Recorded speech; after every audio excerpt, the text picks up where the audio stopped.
2,000 years ago, 4 men each wrote a book about a man who changed the world.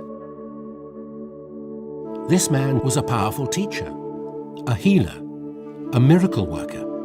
Thousands followed him. They hung on his every word. They saw the amazing things he did. This man's name is Jesus.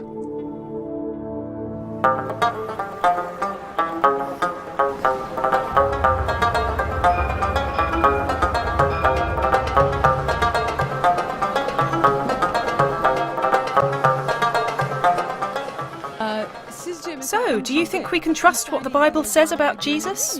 No.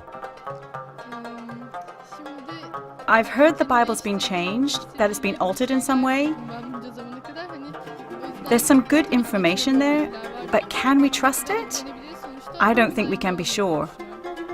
I haven't really looked into it, so I can't be certain. I haven't read it, but I want to read it. What do you think? Can we trust what the Bible says about Jesus? Jesus and the Bible. That's a hard question. That's a good question.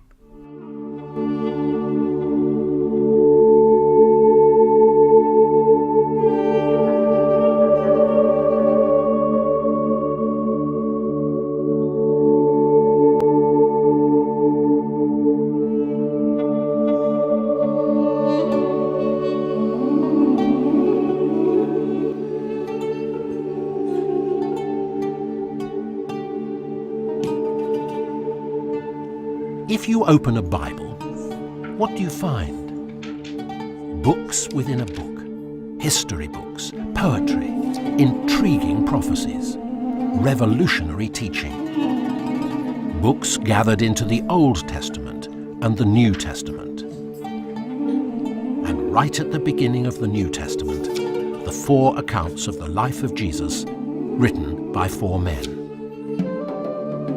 Matthew, John, Mark, and Luke.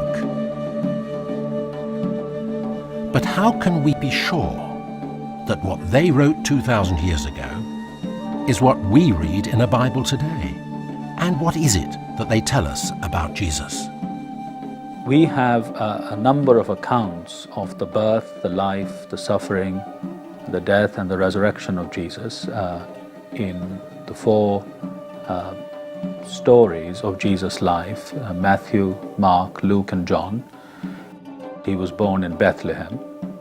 We find also that he was, with his family at an early age, a refugee in Egypt, and the Egyptian people still remember that and honor it. The family finally settled in northern Palestine, in a dusty hillside town called Nazareth, not far from the Sea of Galilee. Jesus' father was a carpenter, and like all boys, Jesus learned a trade. But he chose a different path. At the age of 30, Jesus left home and became a teacher, traveling from place to place with a message of hope for all who would listen. Much is known about his life, his teachings, which have inspired so many people down the centuries, not only Christians, but many other people. His miracles are widely known. Both Christians and non-Christians have confidence in Jesus as someone who worked miracles, never for himself incidentally, but for people in need. When Jesus arrived in Jerusalem, he was greeted by the crowds as the Messiah who was expected. And he continued with his teaching and his work in Jerusalem, but there was more and more animosity towards him by the leaders, political and social and religious.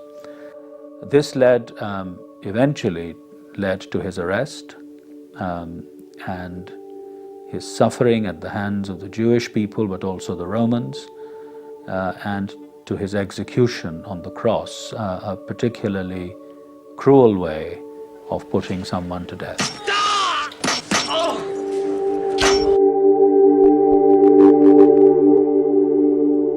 Jesus' death was not the end of the story. Matthew, John, Mark, and Luke all tell us that 3 days later, Jesus came back. His grave was empty. The news spread quickly. More than 500 people saw him after his resurrection. He was with his followers in Jerusalem and Galilee. He spent time with them, ate meals with them, and taught them who he really was. Finally, his followers watched him ascend into heaven.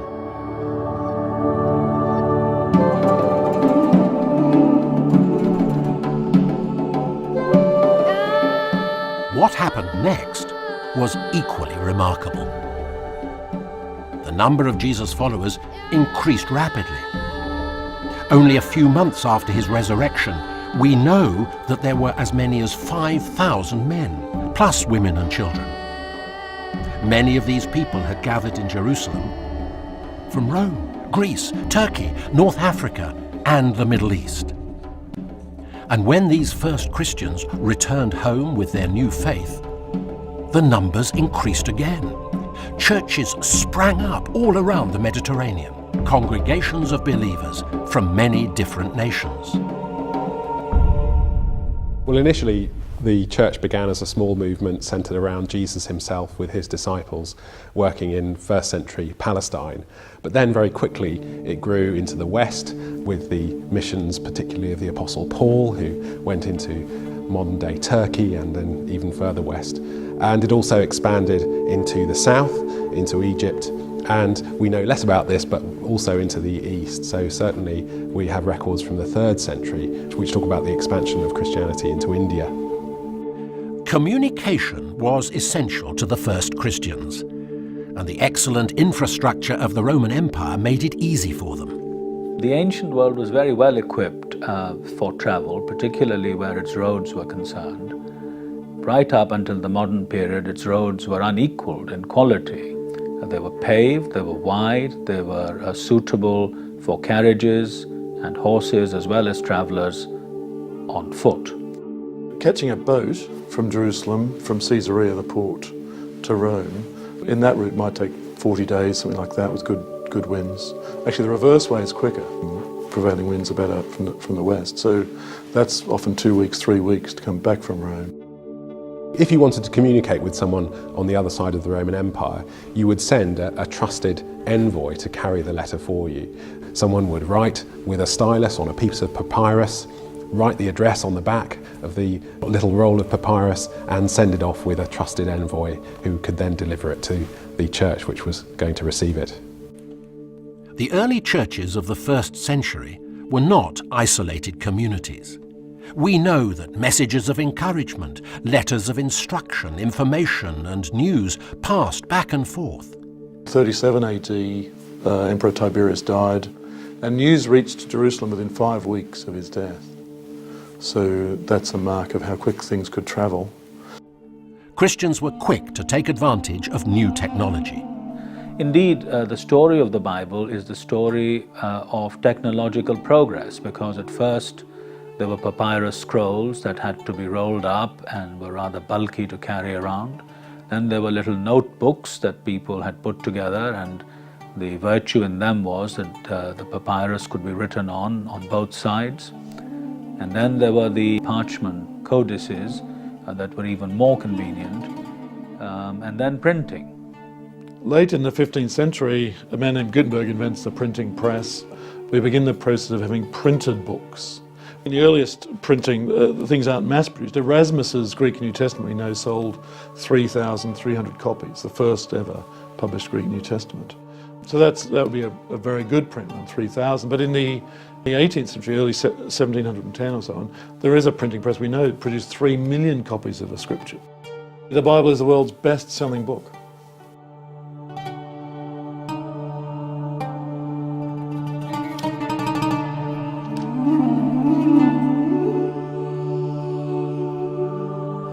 Matthew, John, Mark, Luke.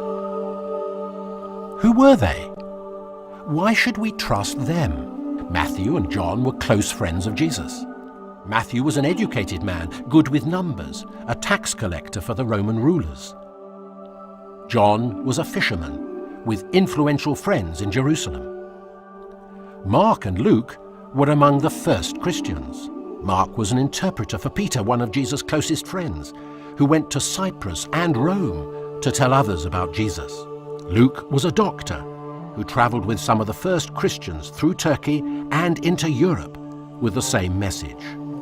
We know, for example, that Mark, Matthew, Luke and John, they really believed in Jesus. They really believed he was the Son of God. They really believed that everybody should put their trust in him.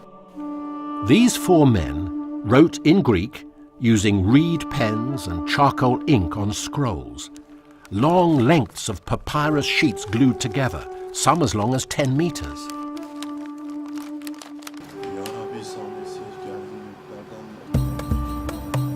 Papyrus grows in the marshlands of Egypt, a tall reed up to 3 meters in length with a sticky white pith. For thousands of years, this plant has been harvested and used to make thin, flexible pages suitable for writing on. In the 1st century, papyrus was a vital commodity for communication.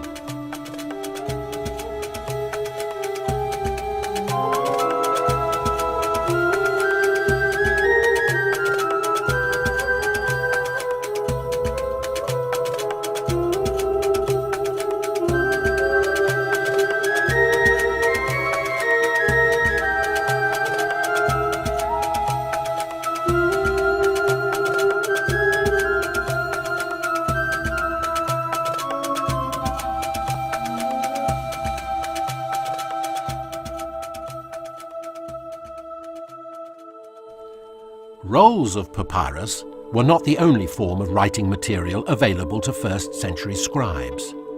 Notebooks, individual sheets of papyrus sewn or glued together, were an innovation. In early Christianity, you get a transition between the roll and the book, and almost all of our early Christian material is in a book form, whereas the secular literary texts, the classics, the Homer, Euripides, Demosthenes, these sort of texts remain on rolls until the 3rd, 4th century. And when people first started making books, they simply took a roll, chopped it up again, and created a book by putting all the sheets in one and then folding it. So it's a book form. Notebooks were cheaper to produce, easier to carry and read, simpler to copy. Like other important manuscripts, the accounts of Jesus' life by Matthew and John, Mark and Luke were copied and passed on to the churches. In the right conditions, these papyrus documents could still be read a century after they were written. In the dry deserts of Egypt, some of this material has survived, and we can read it today. The New Testament on papyrus is extant in large numbers. We have around 100, the list goes up to 122, that's the latest list of early material on papyrus, reflecting portions at least of the New Testament writings. Some of those we do have complete books of John, complete books of Luke and John together. We have a manuscript with Matthew, Mark, Luke, John and the book of Acts. And the oldest document we have is old enough to have been copied from an original manuscript. An extremely significant portion of John's account is on show in a museum in Manchester, in the north of England. I'm standing in front of the famous fragment of St. John's Gospel, which is probably the earliest surviving piece of a New Testament in the world.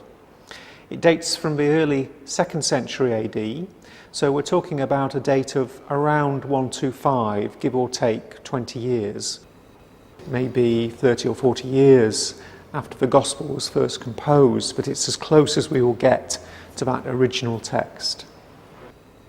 It's written on both sides, which indicates that this is a leaf from a book. And it is in fact one of the very first books in existence. The passage is where Christ is questioned by Pontius Pilate just before the crucifixion. Pilate asks Jesus what is truth, and we actually have the Greek word aletheia on the reverse of the fragment. The fragment is hugely important for our understanding of the composition and spread of the New Testament, and particularly of John's Gospel at a comparatively early date. There are over 120 papyrus documents, fragments and longer pieces that we have today. But in addition to these, there are about 300 or so parchment codices, and these range from the 4th century right up to the 10th or 11th centuries. From around the 3rd century, we have a kind of transition in the evidence, where the papyrus continues to be used for the New Testament manuscripts, but also animal skin, what we call parchment, sometimes vellum. Parchment is used for the production of books, and they're much stronger books. As all of a sudden in the 3rd and 4th century, you can create a book which contains a large number of documents which previously had to be separate. The whole New Testament could be contained within a parchment book. The whole Bible, Greek Old Testament and Greek New Testament, could be contained in the vast Greek Bibles produced in the 4th and 5th century. Papyrus survives only in the dry sands of Egypt. Parchment survives in libraries around the world. St. Catherine's Monastery sits at the foot of one of the world's most sacred mountains, Mount Sinai in Egypt. In 1844, Dr. Konstantin von Tischendorf, a German researcher, visited the monastery and rescued a bundle of parchment sheets from burning. They were portions of an ancient Bible. 15 years later, he visited again, and on his final evening was astounded to be shown a copy of a Bible held in the safekeeping of the monastery steward, a huge sheaf of parchment leaves wrapped in a red cloth. Now known as the Codex Sinaiticus, this great book was an immensely significant piece of evidence for the reliability of the New Testament accounts of Jesus. Tischendorf persuaded the monastery to part with this precious possession, and he carried it to Russia for copying and publishing. In 1933, the Russian government sold the manuscript to Britain. Now it is housed in the British Library in London. Well, one of the most important parchment codices of the New Testament, in fact the whole Bible, is the Codex Sinaiticus. I have a copy of it here. And this is a 4th century parchment codex, initially containing originally the whole Greek Bible. It's a fantastic piece of book technology, one of our great treasures, really.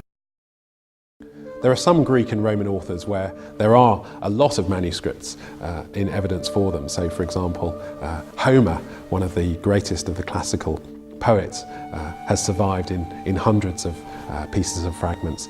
But in general, Roman historians only survive in a handful of copies, 3 or 4 or 5 or 6 copies, sometimes very late copies. But with the New Testament, we have hundreds of fragments and some complete manuscripts from very, very close to the time of the 4 Gospels, the 4 accounts of Jesus' life having been written. We have manuscripts of a good type, substantial manuscripts, from every century. It's one of the great things that separates the New Testament from anything else, evidence from down the centuries. Good manuscripts from the 4th, the 5th, the 6th, the 7th, the 8th, every century. So that what goes into a modern scholarly Greek New Testament is based not only on 500 years of study, but actually on manuscripts that go back, 1800 years to the 2nd century. We know that complete accounts of Jesus' life are found on parchment codices of the 4th century. And there's an extraordinary amount of evidence in papyrus documents, dated only decades after the first accounts were written. All proof that the Jesus accounts we read today are the same as those written 2,000 years ago. But why did early Christians trust these accounts? Like us, they wanted to know the real story. Luke is adamant he has done thorough research. Reports of these things were handed down to us. There were people who saw these things for themselves from the beginning and then passed the word on. John's account is verified as true by others. They added this to what he had written. We know that what he said is true. The stories about Jesus are eyewitness accounts, based on eyewitness accounts. They're not fables that developed after Jesus died, a long time later.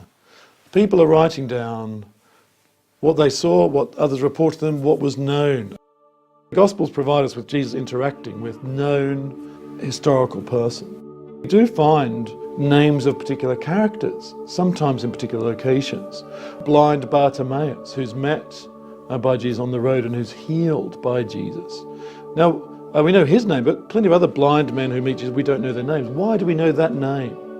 Is it quite likely, I think, because actually it was Bartimaeus who added his testimony to the other stories. Simon of Cyrene, who carried the cross on the road to Golgotha. And Mark says, he was the father of Rufus and Alexander. Well, why do we know about Rufus? Well, they must have been members of a Christian community. They must have been connected. This personal connection is absolutely critical. The recent work done on this that shows the names of people in the Gospels fit exactly with what we know about proportions and construction of names in the first century.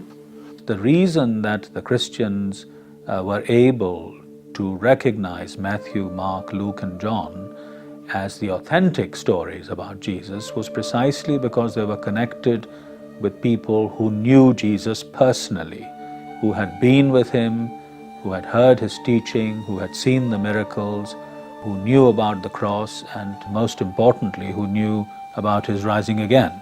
The four accounts of Jesus in the New Testament give a very realistic picture of first century Palestine in what they say about the temple, in what they say about the festivals, and in the way they agree also with Jewish and Roman historians about what happened to Jesus in his lifetime.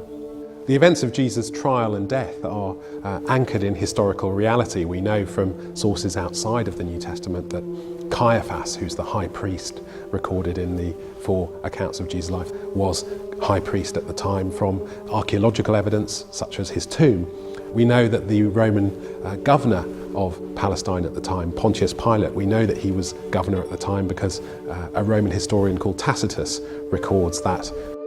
Geographically, they are accurate. They describe the life of the times. They have not been written from somewhere else, as it were, because of the intimate knowledge that they have of the culture and the context. Recognition of the trustworthiness of these accounts started early. Matthew and Mark's accounts are mentioned together around AD 110. Luke's account was definitely being used in churches earlier than AD 140. And around AD 180, one of the early church leaders, Irenaeus, based in France, confirmed the grouping of Matthew, John, Mark, and Luke together. This substantial manuscript contains all four books and is dated early in the 3rd century. In the 4th century, we finally have a recognition of the books that are being used by the Christians. This isn't an invention, this decision to canonize, to call authoritative certain books of the New Testament, but it was a recognition of what had been used by Christians all along. The New Testament has been subjected to very detailed investigation, much more detailed probably than any other Greek or Roman piece of literature, and it stood the test of time.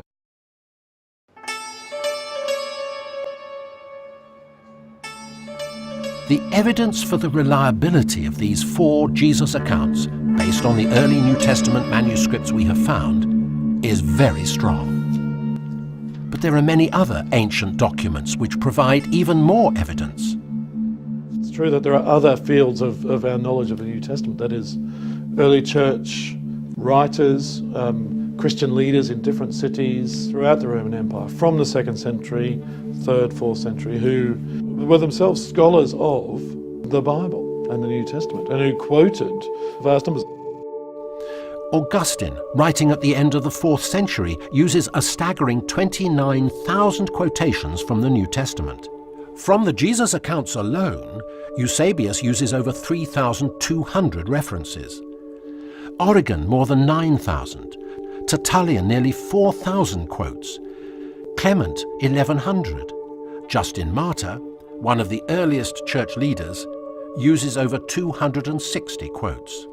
One of my favourite characters is Didymus the Blind, a blind church leader in Alexandria, who, being blind, obviously had to memorise huge swathes of the Bible and preached and wrote commentaries on that. We have plenty of his commentaries where he just quotes the scriptures from memory in a way that entirely comports with our great our great manuscripts. We have an incredible 31,000 quotes from the New Testament written by early church leaders no later than 260 AD. Over half of these are taken from the 4 accounts of Jesus. We also have ancient translations of the New Testament. With the growth of the church, new believers wanted the Jesus accounts in their own languages. These manuscripts confirm that believers in numerous countries of Europe and the Middle East shared the same Christian beliefs. Of course, we've got the church as it grows in the 2nd and 3rd century. Already you have the need for the Bible to be translated into new languages. So we have the New Testament translated to Latin. We have the New Testament translated into Syriac for use in the East, in Syria and further east. We have the New Testament translated into Coptic and Coptic dialects in Egypt and southern Egypt. And as the church expands, in a sense, we have immense resources in these translated forms of the scriptures. And that goes on and on throughout history. Even today, the Bible has been translated into more languages. One of the big changes in the last 100 years has been the explosion of translations of the Bible into hundreds of different languages, and not only in written form, but we can also get the Bible now on CD, in recorded form, and also on the internet as well.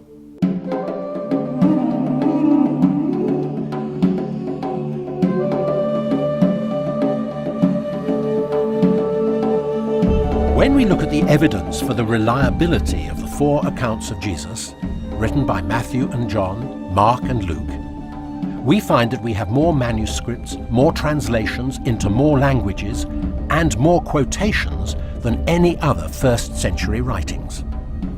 There are complete collections from every century back to the 4th, and fragments and portions of books from a time when the original documents could still have been in existence.